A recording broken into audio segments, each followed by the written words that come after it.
entrar lá no tempo desse profeta, para a gente entender a dimensão profética e o tempo profético a qual Elias representava. Ele não caminhava apenas com uma dimensão, mas ele representava também um tempo. Foi Jesus que disse isso. Jesus disse que no tempo do profeta Elias, ele também disse que no tempo do profeta Eliseu, esses homens caminhavam com uma dimensão profética, mas eles representavam um tempo. Um tempo tem sempre o seu começo e o seu fim. E aquele tempo pode, na maioria das vezes, não voltar. Mas existe uma palavra, uma profecia no término do livro de Malaquias, dizendo que essa manifestação do Elias virá. Aleluia. Nós vamos viver uma dimensão profética como aconteceu nos tempos de Elias outra vez. E queira Deus que esse tempo esteja iniciando agora. Que nesse momento de pânico, nesse momento de muita dificuldade, seja o despertar desse tempo.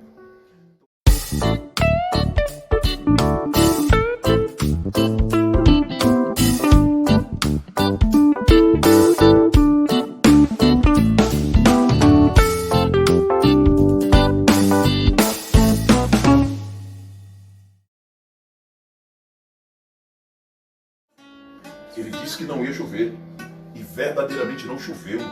E não é como os profetas do nosso tempo, que ele profetiza a falta de chuva para a senhora, mas a chuva na horta dele é sempre abundante. Não é assim. Esse não é um tipo de profeta bíblico. Secou o rio, Deus trouxe uma palavra para ele. Vá para Serepta, lá eu tenho uma mulher que te sustente. Já está estabelecida a falta de água. Ele vai para Serepta e quando ele chega lá encontra a mulher. Só que a mulher está vivendo uma pobreza extrema. E o Elias diz assim: mulher, me traga um copo com água. Não fala isso? Aproveita essa deixa e me traga um copo com água. Pode estar aqui.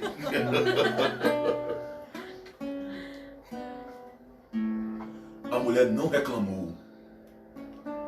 Numa seca daquela, ela levantou, virou as costas para o Elias e está indo pegar água. O que nos espanta é que nessa sequência do que ela está indo, Elias fala assim: aproveita e me traz um pão.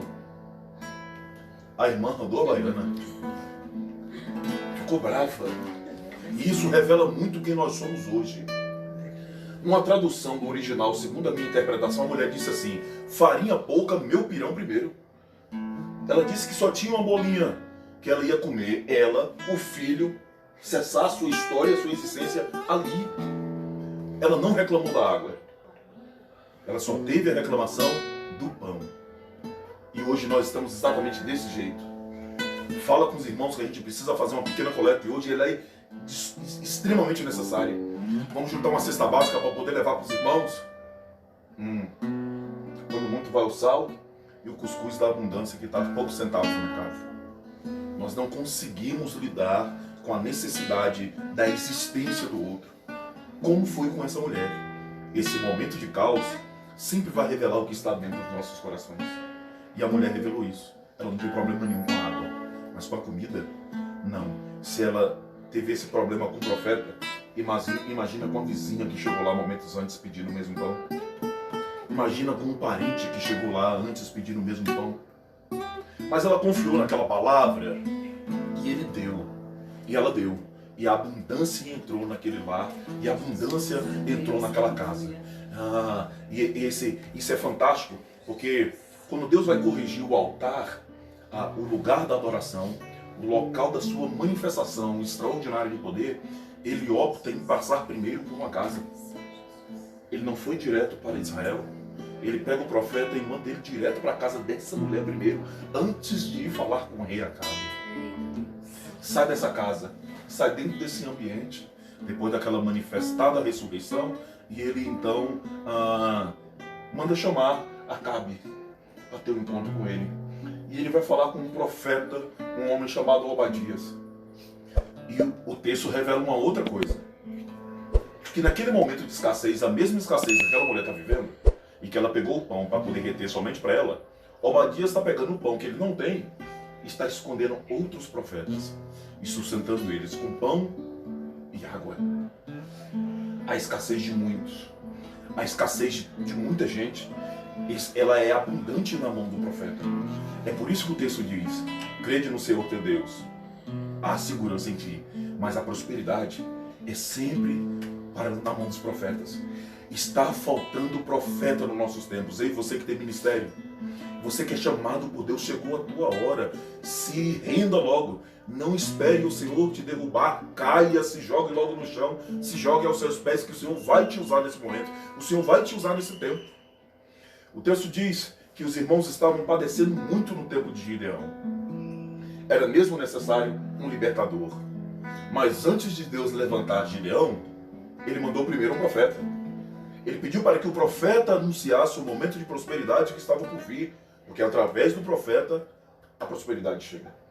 Então, o que era escassez na casa daquela mulher era abundante na mão do profeta Obadias. E o profeta Obadias não ficou com aquilo só para si.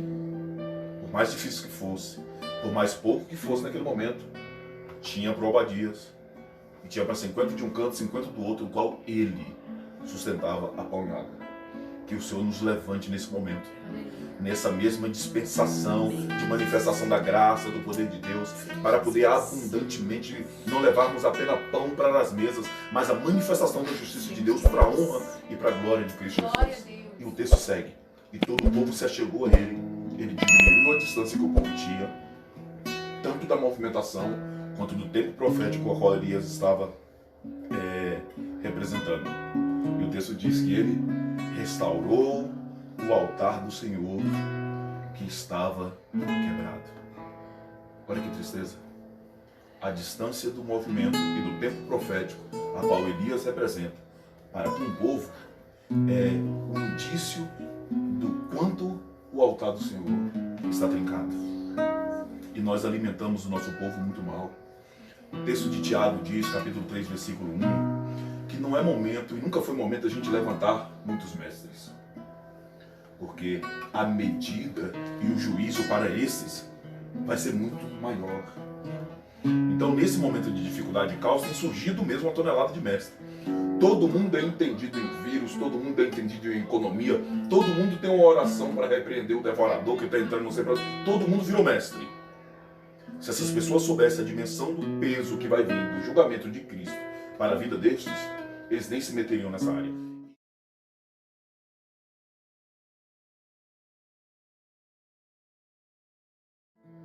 Depois ele fez um rego ao redor do altar, segundo a largura de 2 medidas de semente. Eu não quero me aprofundar muito para a gente não ir até as 2 horas da manhã, mas preste bem atenção.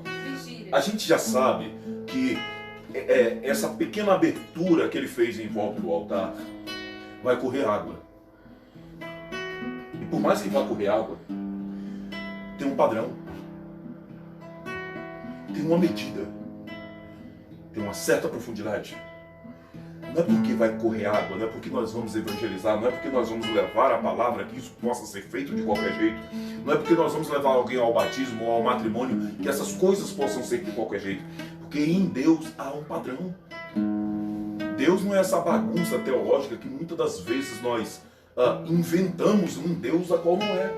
Perdemos a simplicidade do Deus que ama. Nós perdemos a simplicidade de um Cristo que se agrada das crianças que chegam próximo. Nós perdemos a simplicidade de um Cristo que quando vai entrar na Jerusalém, ele ao invés de entrar com um leão, com pompas, com um cavalo branco, ele prefere a jumentinha só para cumprir as escrituras.